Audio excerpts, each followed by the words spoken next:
My deep dive tonight is all about the new movie that came out recently.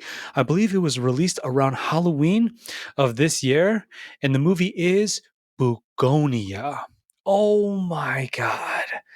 So, first and foremost, I gotta drop the spoiler alert. There's gonna be tons of spoilers because, per usual, I am diving as deeply as possible into this film to extract really just my personal observations to help any man listening understand the male self improvement themes I found in this movie. It is so good. Do yourself a favor, get a ticket, go with friends, go by yourself. It does not matter. You must see this movie, Bugonia. What an excellent cast. Though the big three, of course, we have here the great Emma Stone and Jesse Plemons. Oh, what a tour de force Jesse was in this one. And Aiden Delbis, I hope I'm pronouncing that correctly. As the characters, the main trio of the movie, we got Michelle, Emma Stone, and Teddy is Jesse Plemons, and Don is Aiden Delbis. My first time seeing Mr. Delbis in a movie, really good stuff. I haven't seen Jesse since Breaking Bad, I think, for me. So it's great to see he is right growing. His stardom is leveling up. And then wow, it's been forever since I've seen Emma Stone in a movie. I'm pretty sure my last one with Emma Stone was that rom-com she did with Ryan Gosling. I forgive me, I cannot remember the name, but it was a great movie though. And so getting right into it, and all right, here I go. So from this point forward, I assume you have seen the movie. Dude, this movie is listed as a dark comedy or satire? What? Who who approved of the genre listing for this film? This was for me, this was one of the most cerebral, hardcore, suspenseful, psychological thrillers I have seen in a very long time. I mean, that's why I love it. I'm a huge movie buff in general, but I'm a big fan of the thriller genre. And this one for me was like, oh God, it just got worse and worse and worse. The director, God, what's his name? You got to give me a second here. This is my first movie with him. Maybe not. I just, as I know of. Oh God, here we go with my pronunciation. Your ghost Lanthimos. Lanthimos, Yorgos Lanthimos. That I'm so sorry. I butchered your name, sir, but you killed it. What a film. And just the way that he directed it, where it's like that train wreck collision. Okay, it's like some sort of natural disaster. It's like that car accident, and you're frozen in place. Well, I mean, this was me, okay, in my seat watching this movie because it just gets worse and worse and worse. But it's so that's morbid. I shouldn't say so good, but it's so crazy. Just the events that are transpiring in front of your face are like, you cannot peel your eyes off the screen. So magnificent, so well done. And right off the bat, I want to start with, of course, for me, he stole the show. Teddy is a very troubled young man, right? He is extremely unwell. But the paradox for me right off the bat is the way that I see Teddy as this character is you you can immediately get the vibe this man, let's just for a moment, we're just going to separate what he did and everything he would do in the events of the film. But just like, wow, what a mind. He's brilliant. Teddy is he is burdened with knowledge. Okay. All right. To quote Thanos, he's so intelligent. His IQ is probably off the charts in terms of logical deduction, right? Analysis, critical thinking, just just sheer raw intellect. Teddy is gifted to me. Wow, what a smart dude. And this is almost the catalyst to orchestrate his downfall. That incredibly dark, morbid, and twisted. I mean, by the end of the film, we see outright this is just evil pathway. And it's so tragic because it's like, how does that happen to a man who is just, wow, you are so bright, right? You want to talk about a brain firing on all cylinders. That is Teddy. And to me, he's probably been like that since he's a little kid, right? He's been like this. But then, wow, you know what I'm saying? It's like he derailed, but way off the rails with this one. Teddy became probably what nobody could expect. I were to if I were to pull him out of the screen and bring him into our reality, right here in real life, bro. Did you grow up with a friend or a guy like this? I did. And so I can totally picture, man, this is the way you should have went. If I were to take a guess, it's like, is this was this just my high school, right? Part of the graduation ceremony is you take a guess. We all guess what each other's going to be like way down the line. And Teddy is like the premier image, the spitting image of, Nobel Prize winner, okay? Field innovator, right? Just like, and just an absolute beast of intellect.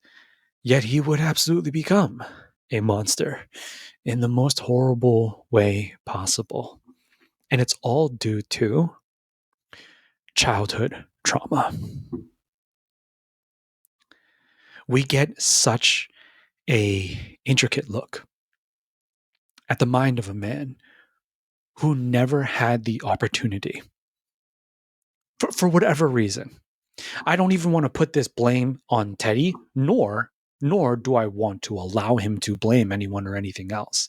I'm genuinely not sure, right? Because those are the details of his life. We caught such a climactic but short glimpse of him before his bitter end. And it's like, I think about all the events leading up to that. And so that's why, you could speculate for forever. I mean, we could all come up with our own stories as to what happened, Eddie. How did you not get that? Like, how did this man not get help? Nobody reached out to him, like, wow, like, what happened? What happened after school? Did you finish high school? What happened after high school? Did you go to college? What happened during college? So many questions.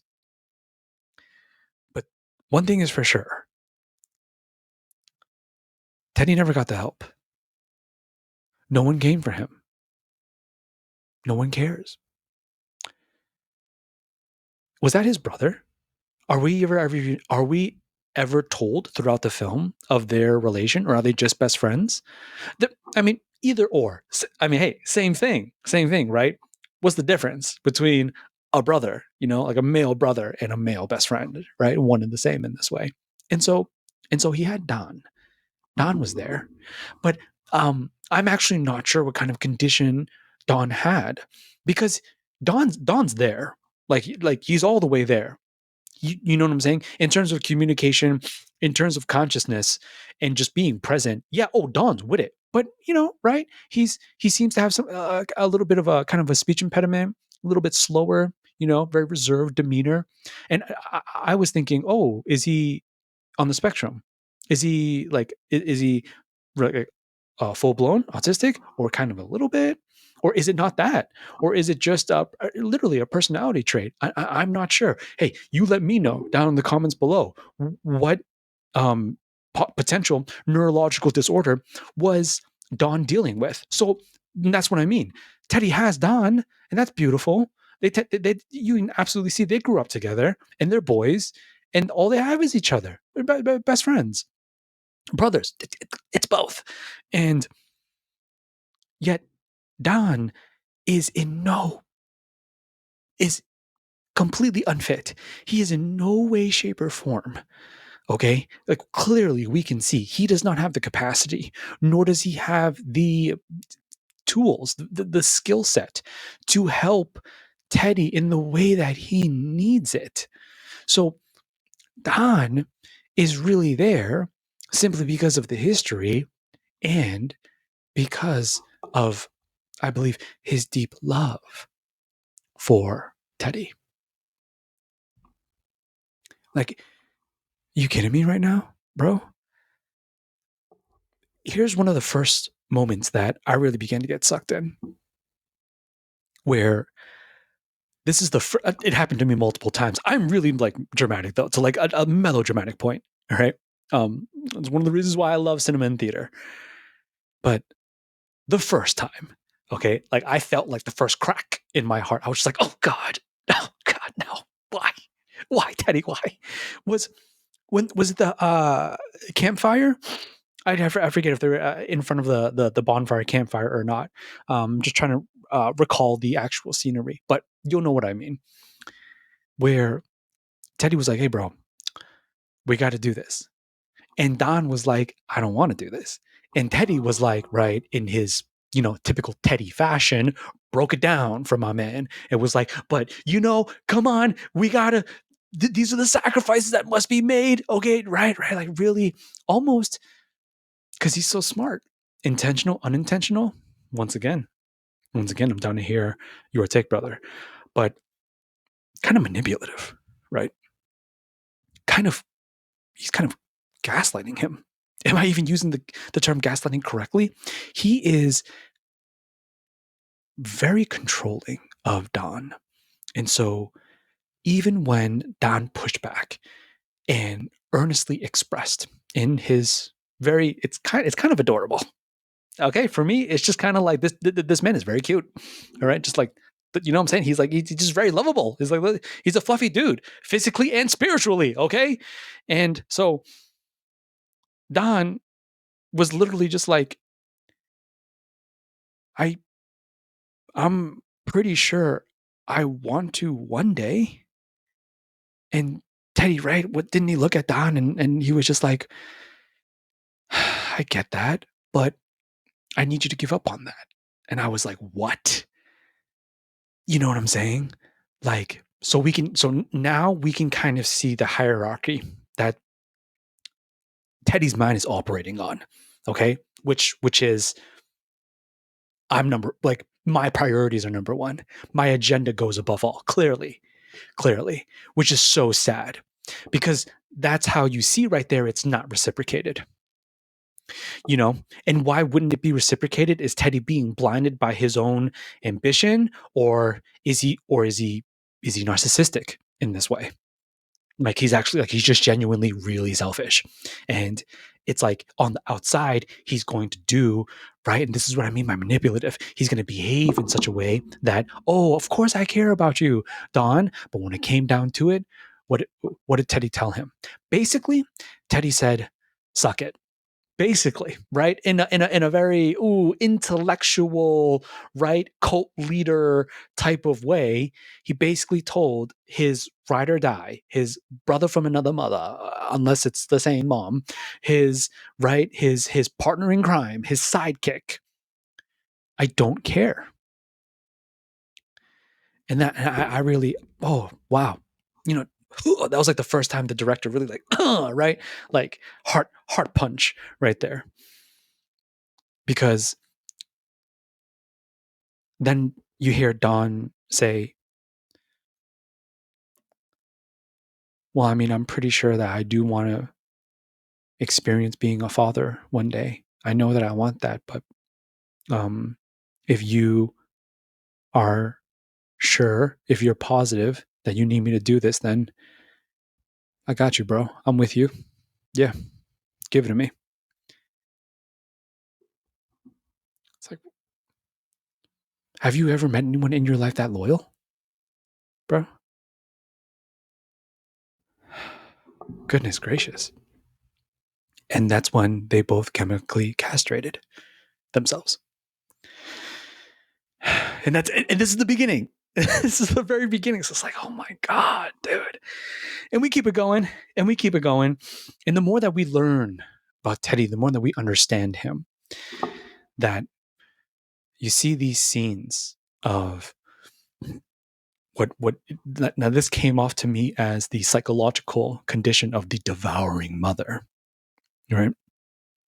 That, oh, you know, Teddy was the one. Okay, if they are brothers, then he's got to be the older sibling because you don't see Don doing this. Okay, and then if they're not related, then yeah, just like childhood best friends, because you see him right there, and he was there for all of it. Obviously, now I don't doubt you right. There is zero doubt in my heart. Now I'm going to safely assume zero doubt in your heart as well when you hear me say this point where he's a classic mama's boy. Most men, I'm a mama's boy.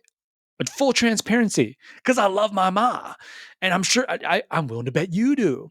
So it's like, a lot of sons are mama's boys, and he is. So in this way, it's pure.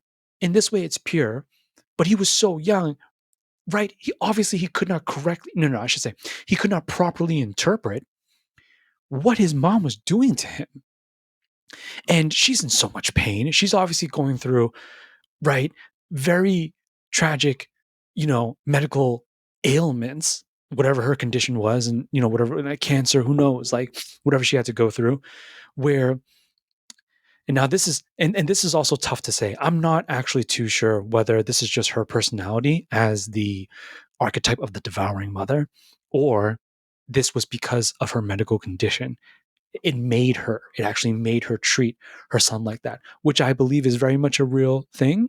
It's like when the mind is dealing with, I don't know, I'm literally just going to try to throw some terms at you that I can think of, like, I don't know, bipolar disorder, or yeah, I don't know, some sort of cancer, some kind of neurological disorder that can absolutely make a human being, right, be pretty nasty, be pretty mean, be pretty abusive. But good Lord, the way she dug into her son.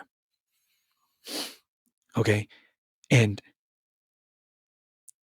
you see, this is where, like, this is where, like, it really starts, like, it's heavy. This is heavy stuff. This film was bonkers. My goodness. And you really begin to see that Teddy loves his mom so much that even though he was being abused and she was treating him the way that she was treating him, did Teddy abandon her? No. Did Teddy leave? No. Did Teddy stop caring for her? No. Here's the thing. Here's where it twists.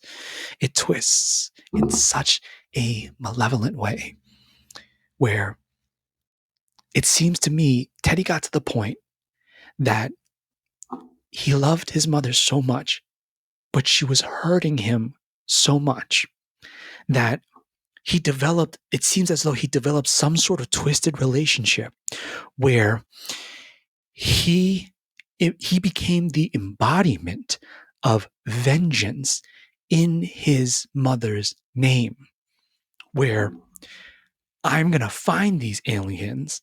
I'm going to, right, save the world.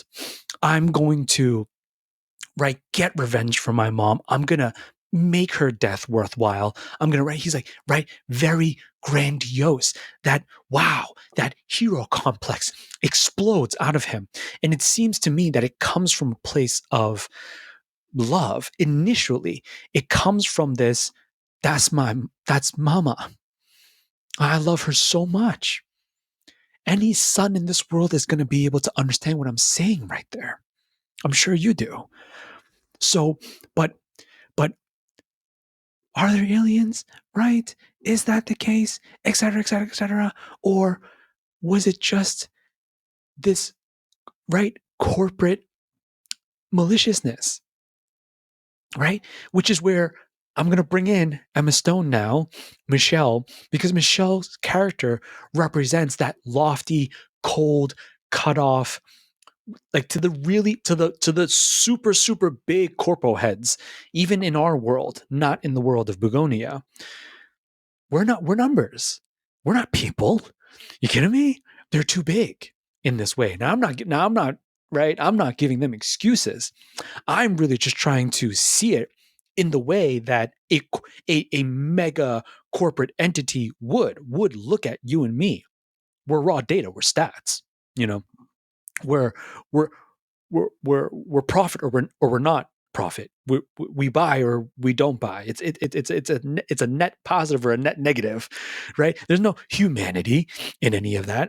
And yeah, wow, Emma Stone absolutely crushed it, and she portrayed that extremely well. That disconnected, you know, I represent corporate interests and the agenda of the company and the board and the what is it board of directors and the shareholders and the stock investors, and we got stuff we got to do, we got quotas we got to hit.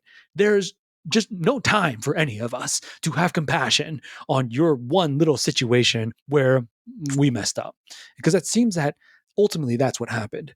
They messed up. I mean, we saw it in that scene where Emma and is speaking to Teddy. Now, this is really interesting though, because Teddy is a little he's a little boy in that scene. And I mean, this to me, this is exhibited in the way that they have him listening to her. He's holding a balloon. That's a really classic, childhood imagery right there. But the balloon is his own mom. And I don't know if, right? It's like this is actually my first time thinking about this deeply right in front of you. So I don't know. Is it something along the lines of, how long is he gonna be able to hold on to that before he loses it, before okay, without sounding morbid, before it pops, you know, or before he has to grow up, right? And Teddy never does. That's the thing. Who clearly no one helps him unpack this. Who does he even have to talk to about this? Once again, it's not that Don wasn't there to listen. In fact, maybe it would have been a lot worse if he didn't have somebody like Don. Oh, Don was there for sure. Don was there for all of it, and Don listened all the time because Don is just so loyal. He's got so much love for Teddy. There's no other way. I mean, yes, you could say the shared difference in intellect is how that happened. You simply have someone with such overpowering mental capacity to easily outwit and overwhelm somebody with a lesser mental capacity. Sure, but I didn't get that. I really didn't get that because Dawn does have agency. He might not be the brightest bulb on the block, but he's he is in control of his autonomy. Now when push comes to shove, I'm sure Teddy would have done whatever he needed to do to control Teddy would have controlled Don. But here's the thing: that never happened. I mean, at least I never saw that happen. No, instead, after just conversation and coercion, sure, persuasion, sure, that's fine. But Don did, of his own volition, right? Every time, just be like, yeah, man, I got you, bro. Let's do it. And to me, that's um, a human soul cannot do that without love. Unless he's faking it, I don't think Don was faking it.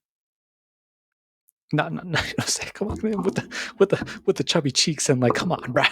No, my man ain't faking it. Oh, he's so for real. He's 10 times the man Teddy is, because he has no. Don seems to have no interest whatsoever in making sure somebody else does what he wants them to do. Don just, man, Don's just there vibing. Don's just there like, hey, I'm here because I know you. I've known you for forever, and I got you. And it's just that's why it's so sad how Dawn goes. You know, like no one makes it out, right? At the very end of the movie, nobody makes it out alive. But man, if Dawn could have. And so the dangers that are very prevalent within Teddy's story is to me, this is a brilliant rendition of what happens when men, you, me, all of our fellow kings, bro, we have, childhood trauma. Okay. There is the absent father trauma. There is the devouring mother trauma. I've heard the smothering mother trauma. All sorts of male father and male mother wounds that are gravely serious. Okay, which one of us had a perfect childhood? Right. And I mean that's tough because how could anyone know but that person, right? It's like it's really going to come down to the individual, regardless of how accurate of a third person view, even if you knew the person, even if you grew up together, like you think like, do you have a best friend? Do you have someone super close to you? How long have you known them? And it's like you think about that person right now in your head and you think, did they have a, perfect? Well, that's not possible. Near perfect childhood? Probably not, right?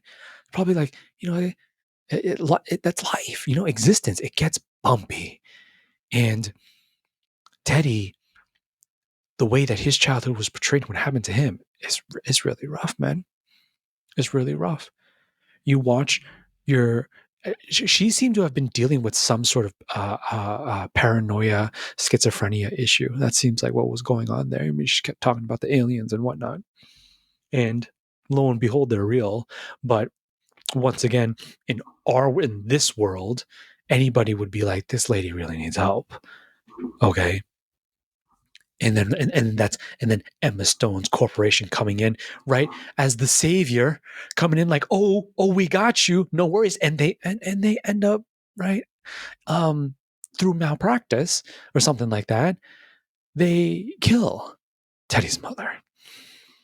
And so, just wow, he's there for all of it, and he's such a good son, though. That's the thing, like, right, like keeping his mom clean, feeding her, being there, right, taking on the full brunt of her schizophrenic episodes about the aliens and whatnot. What does Teddy do? What does he do? What does he do is stand there, and he just takes it, and he's just like, yes, mama, I understand. Okay, right, like that's just, and once again, see this twist through the human condition is so tragic at times because I see this all coming from love. Okay, that's pure love right there. But then, like, it's like what a brilliant way for this director to show us that transition between love, and at what point does it blur and then reform itself into evil, into malice, into right psychopathy, and being psychotic, because he inherited all of that from his mom. And that's why we really understand, we really get that full show as the movie continues. You get to see exactly how crazy Teddy got as he got older and older.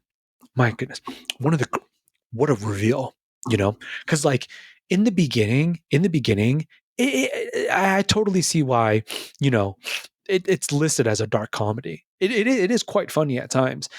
In the first half of the movie, like by the second half, I ain't giggling anymore, bro. No. Okay. I'm sitting there like, oh my God.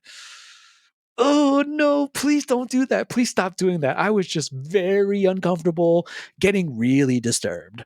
Okay. But that's like the psychological thriller part of the film. And this is just like one of the reasons why it's so brilliant.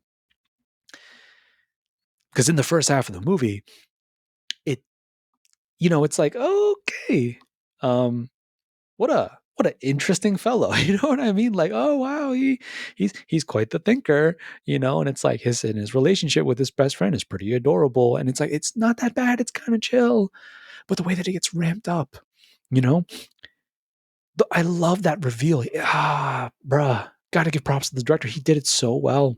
That pacing of the plot, that where this is, I mean, is this the climax of the movie? I'm not sure, but it's definitely one of like the biggest like eye-opening scenes where Michelle, Emma Stone's character, finds the basement. And that's when, and for me, I just, wow, my heart just dropped. And I just got that sinking feeling in my gut. And I I personally immediately thought Bundy. I immediately thought Ed Gein. Like, that's where he went. That's where he took it. That's what happened to, in my humble opinion, who should have been some sort, like, his mind comes off as this once in a generation, right? He is incredibly gifted. That's the thing. And I don't know if for me that kind of added to the horror, for because I'm not just seeing what he did, I'm seeing the contrast where, wow, this is what he should have been. This was Teddy's potential. And this is where he took it, because a man can only take so much pain before it begins to ooze out of him. He never got the healing that he needed. So what did Teddy do? He bled on everyone that he came across in life to a murderous degree. You know, like that reveal was insane. I was, you know, really feeling it. I was like, you know, like, whoa, God, you know, because we see the zoom cuts, quick shots on, basically it compiled an image for you and me to like meditate on of what he was doing down there over the years. He's torturing people, right? He's skinning people. He's completely lost his mind. And Michelle, because she's a very fiery woman, right? Not timid whatsoever. And well, I've heard that, you know, to be that high up on the corporate ladder, you know, right? A lot of men or women are very, very ferocious in this way. And what was the first words out of her mouth when she confronts Teddy about the basement? Baby girl was like, how many? Or like, which ones? That was the first thing she wanted to know. She wanted to hear it from Teddy's own mouth. Because I know exactly, I saw everything that transpired down there. So you tell me right now, how many did you find? And I think there was a lot. You know what I'm saying, dude? I think there was like several bodies down there. And Teddy was like, and he kept it real. And he was, what did he say? He was like, I think 2 to 3 of them were aliens, and the rest were mistakes, false hunches. And it's like, this is the consequence. We are witnessing the full devastation of a single man who was just so gifted, too smart for his own good. And it never got directed on a proper pathway. And so evil was able to take hold of him and spiral him down that heinous, vile route. Because this is one of the best things that that was ever taught to me by a mentor. Hurt people, they hurt people. People that are hurt. That's what you do when you're hurt in life, and you can't, and right, and you can't, you don't get better. You can't get better. It doesn't get better. It seems like it's not possible for it to get better. These are the human beings as adults operating in society, in our world, that go on to do one thing, and that is to spread the pain that they cannot bear within themselves. It's just, yeah, excuse me. getting over this bug. And it's just like, oh my God, man. This is why it's so important. This is why I've done deep dives on this before, and I'm gonna do way more coming soon to a Pillars of Man podcast near you, where I want to do more episodes on shadow work, a term coined by the great psychologist. Is right? Was he a psychologist? I think so. If not, please correct me in the comments below of like what was Carl Jung's job title. But he came up with shadow work, and it's to integrate all the the greatest traumas and the worst kinds of pain that you've been through in a healthy manner. You understand, you know why, okay? You forgive it, accept it, move on from it, unpack it. You know what I mean? You do everything that is necessary to heal from it, get healthy. And I mean, what we got was this demonic result of what happens when a man who's endured a lifetime of pain and he never got any help. He was never able to help himself. No one was ever able to help him. God bless Don's heart and soul. Because it really begs to question, did Don understand who his brother was? He had to have known. But see, this is this loyal to a fault. Don has no boundaries. He's too innocent. He doesn't know how to protect himself as a man. And so he is kind of he's prey. He's prey for a man like Teddy. Because this is personal interpretation. So Don is sitting there in front of Michelle, and Michelle is trying to manipulate him. Now, fair enough, though. She's very afraid and she doesn't want to die. She's just trying to get out of there. She's been kidnapped. Very stressful situation for her, right? So she understands that, oh, okay, there's no getting through to Teddy. Teddy is too deeply wired with his own intricate, logical thought processes. And it's scary too, because how do you work with a person like that? You really can't. And she did her very best. And Michelle is no pushover. Michelle is quite bright and sharp herself. And so she breaks it. We see her. I mean, the dialogue is brilliant in this movie. We see them dance, kind of, right? She goes back and forth with Teddy, and whatever she can muster, however logically sound, however just like valid, this is an incredibly justifiable reason to right to make the point that she doesn't in the face of a man like Teddy. Doesn't matter. Teddy did whatever he needed to do. He did whatever he immediately calculated, whatever kind of mental gymnastics was necessary to rebuttal Michelle, right then and there. And anytime he couldn't, because Michelle was gangsta at the dinner table. Come on, she was just like, right? She was just like, it's so cool to see her flip the script in her own head first before she actually flips the actual script with Teddy. And it seems to me she was like, okay, I'm going to come at this from a different angle now, because he's just not. He thinks I'm an alien.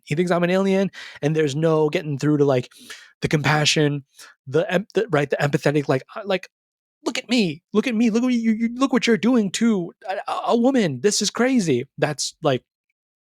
That would literally just go over Teddy's head. He's not even processing it like that, So then she begins to really break it down. She begins to talk to him about,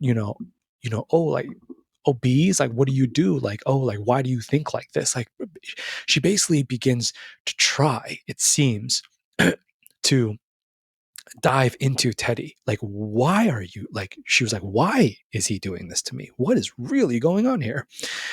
And she figures it out too. I mean, right? We hear Michelle say, you need help. That's what this is. You are, she says it in layman terms. Teddy, you are mentally ill. You need help. Like, all right? Your cousin, your aunt, right? I can totally see now the reparations that we gave you with what happened to your mom is not nearly enough. And she's like, right, really trying to like go at him from that empathetic, compassionate angle. And it's like, no, man, this guy is too far gone. It doesn't matter. He's he's way out there, brother. Okay. And he's not even drowning anymore. Like Teddy is gone for me. He's not there anymore. The boy, the man drowned and passed. And what we have is this outer shell, this hollow shell of a man who has become a monster. To me, Teddy has fully evolved into a demon. He knows nothing but vengeance and his own agenda, and he will stop at nothing, clearly. My goodness, did you right? We saw the different kinds of body parts in the basement. We don't need any more. I didn't need any more. Like, clearly, we know exactly what he was getting up to on the weekends. And it kills me because she finally finds time alone, and it's like, oh, this is the turning point. Ooh, this is the lucky break. What a coincidence. And right, the director completely flips that. Well, on me, I didn't see this coming, right? Well, I did. I did. I caught on the moment he began to move the shotgun. I was just like, oh God, because I knew for a fact he wouldn't hurt. Well, I didn't believe he was capable of hurting Michelle. Don is simply too pure. Okay, you just see it. He doesn't even have to say anything. You just see it, bruh. He's just got such a good soul in him. And it kills me because I don't think that Don shot himself. I don't think he did that because of the situation that they were in. That was definitely a part of it. But ultimately, and this is what kills me, this is what absolutely kills me, it's because Don was absolutely there for all of it. He had to have been. He was the accomplice. He was there to help. He might have been, right? He definitely wasn't the one to hold the scalpel. He did not skin anybody. I'm sure Teddy took care of all of that. But for all of that to happen for as long as it did without Teddy being caught or anything like that, Don most likely not only did he know, he helped him. Right? Because Don believed in his brother. Loyal to a fault. Don believed in Teddy's cause. Because Teddy, when he wants to be, he's so charismatic. He's so right. He's able to sway a room, when he gets really locked in, okay, with cold hard facts, and the data and all of it, okay. And he will not only do the calculations, he'll do the calculations and then spit them out in front of you for you to understand, so you will be convinced he's right. Lethal. And it's just like the good that he could have done in this world had he not gone the way that he did. And that's the tragedy, ultimately, of all of these guys walking around right now, like all of our brothers in arms walking around right now in the 21st century, who don't even know that they're really hurting like that, and they think it's their fault. And they think that they're broken. They think that something is wrong with them. That why am I lazy? Why don't I have any motivation? Why am I so addicted? Why, what, just vice? Just like, I don't want to deal with people. I don't want to go outside. I don't want to and it's so scary, but it's so necessary to really take that first step into getting healthy, whatever it may be. A men's group, finding community, therapy, whatever. But it's the simple fact of the matter is that men believe no one cares, and that we have to be so tough and so macho that we have to go about this process alone in life. That couldn't be further from the truth. And Bugonia is this painfully accurate portrayal of what happens when a man does not get the help that he needs. This stuff is so real in this way. And it's just, it all comes crashing down, you know? Teddy is not even really that sure of himself at times. Michelle is so sharp with her own raw intellect and her own powers of deduction and analysis that she, I think, didn't she give a few points, right, that were just perfect, and she shot them at Teddy, and Teddy didn't know how to deal with her. What did Teddy say? Oh, let's not talk about this anymore. Or like, oh, let's just, it's getting too personal. Okay. Like, we don't need to have this conversation. You're like, he just shuts it down because Michelle was getting too close. It's like, it's almost as if Teddy's smart enough that he's self-aware enough that he knows that he's got serious issues. He's got some hardcore problems that he's burying, that he's not dealing with, that he needs to, desperately needs to, but he won't allow himself to for whatever reason. Most likely because of the traumatic experiences with his mom, that it twisted itself in his mind in such a way where he most likely thought, if I don't go through with this and I don't make sure that I beam me up, Scotty, beam myself up with Michelle to the mothership and save the human race, I will have, um, ultimately dishonored Mama. I will have, wasted her death. I will have disrespected her legacy. I will have been a bad son, a disobedient son, an ungrateful son. When none of that's true, because he's so blinded by pain, by trauma, by all of that terrible, terrible and awful circumstance, blame, right? Cussing him out, abuse, horrendous verbal abuse flung at him from the person who gave him life, from the person who brought him into this world throughout his entire life. This is decades. To me, Teddy looks like he's in his mid-20s. That's decades of this. And he's so blinded that if he could have just had somebody, and you can't blame Don, because Don's just not, he's not capable. He's just not right. He's not really he's not as cerebral as Teddy. Okay? He's really like, he's that awkward kid. Don is that quiet, awkward kid in school. And to me, it seems as though they met when they were very young, and Teddy was kind of like, hey, you don't have any friends. Well, you can be my friend. And I really believe that this is what happened. We'll never know. This is my interpretation.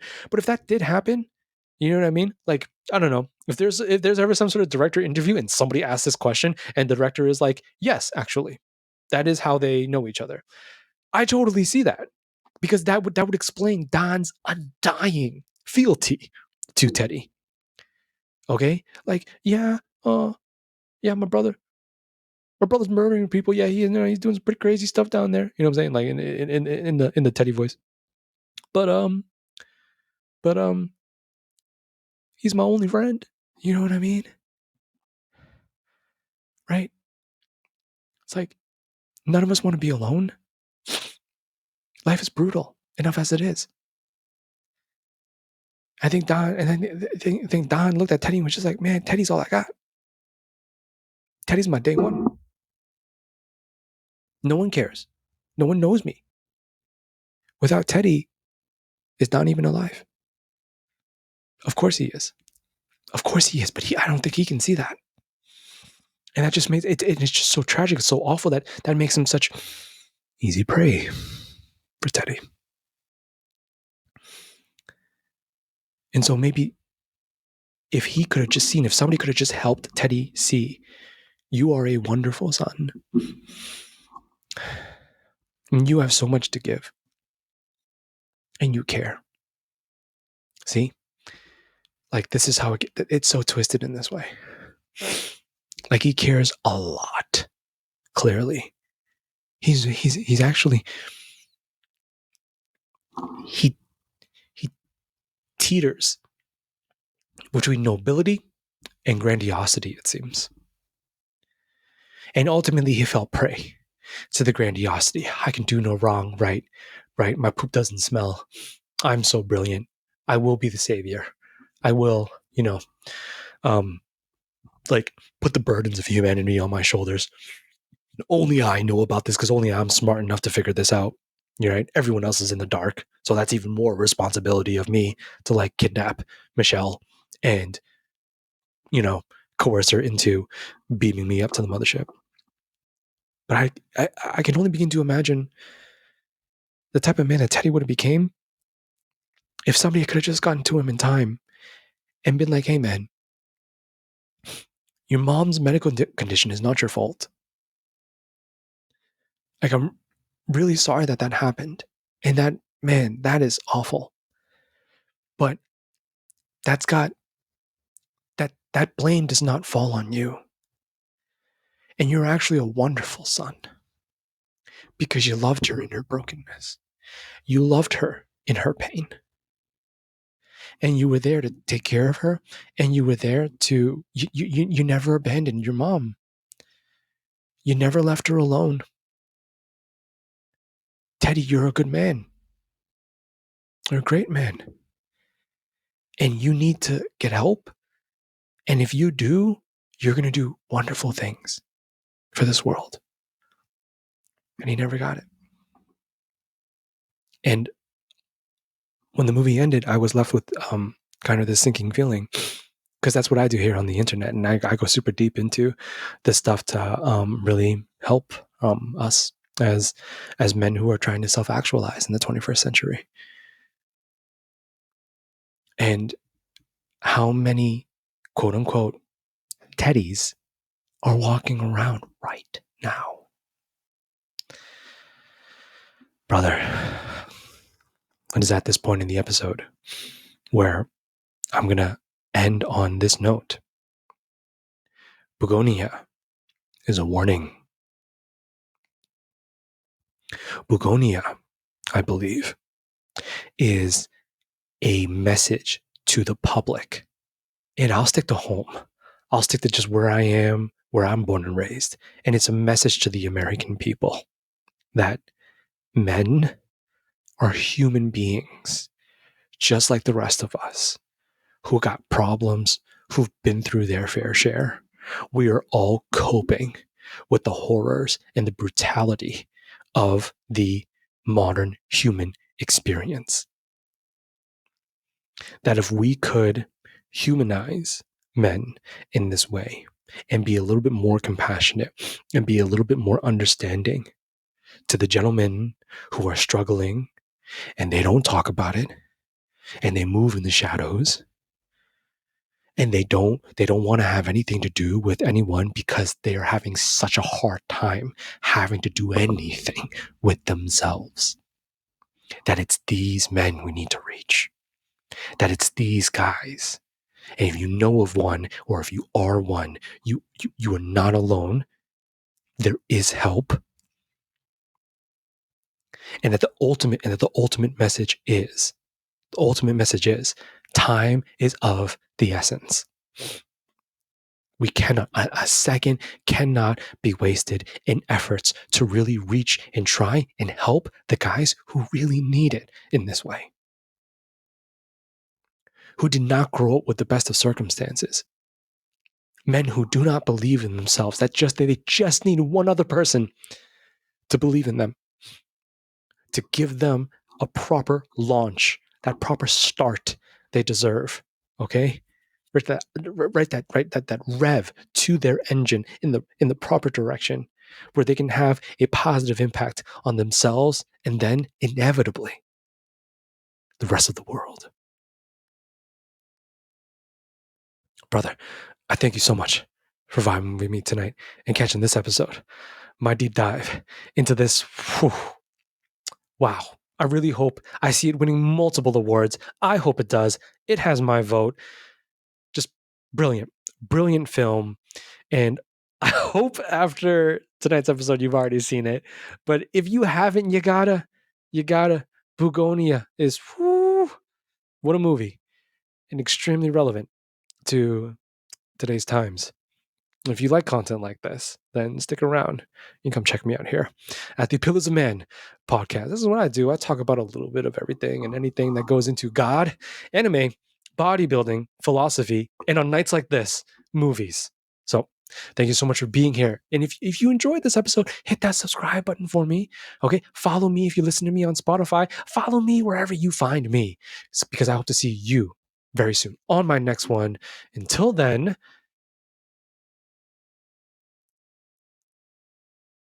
get the help that you need, bro. Get the help that you've always deserved, because you matter. I die. I die on that hill. You matter, brother.